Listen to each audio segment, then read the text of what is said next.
Asante sana. Gavana wetu Mheshimiwa Abdi Guyo, waziri wetu wa elimu Bwana Machogu, makatibu wetu, watoto wa hapa nyumbani, waheshimiwa wabunge wetu wakiongozwa na simba wetu wa eneo hili Mheshimiwa Raso, na wale wengine wote ambao wamefika, mwalimu mkuu, walimu, wazazi na wanafunzi, hamjambo? Salamu alaikum.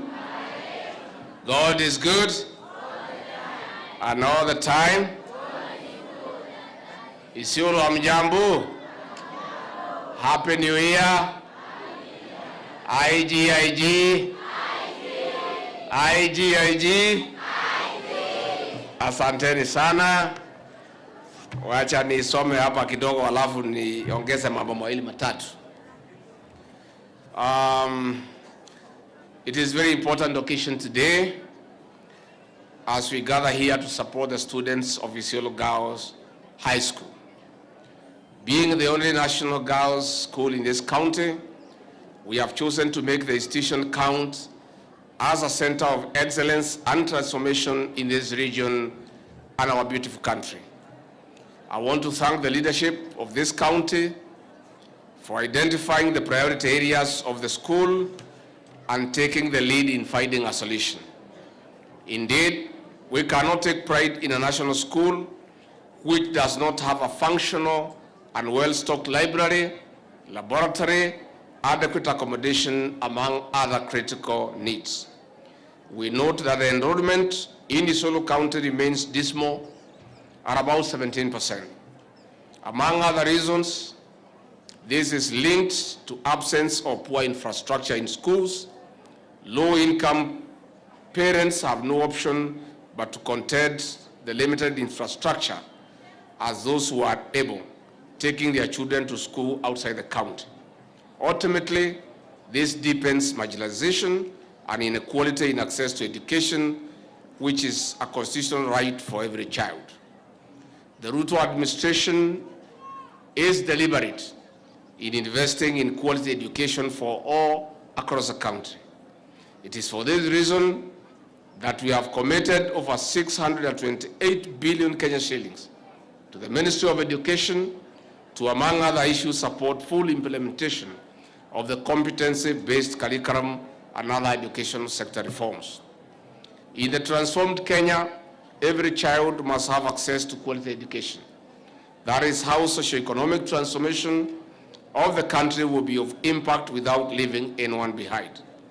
To transform the community in Isiolo, quality education is a very important ingredient.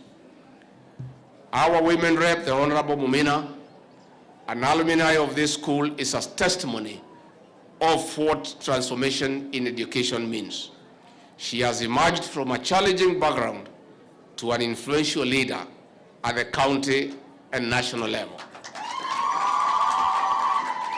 In this semi-arid land, most girls face teenage pregnancy, harmful socio-cultural practices like female genital mutilation and early marriage, drug and substance abuse, sexual abuse and violence, among others, that impede access to education. In Isiolo, teenage birth rate remains high at 18%, with girls between 10 and 14 years giving birth and dropping out of school. In spite of interventions of adding FGM by 2022, it is saddening that more than 65% of girls between 15 to 19 years have undergone the cut. This is against a national average of 21%. FGM triggers early marriage after this forced transition. It deprives the girls of their childhood as they start a prolonged, miserable adult life, which they are not ready for.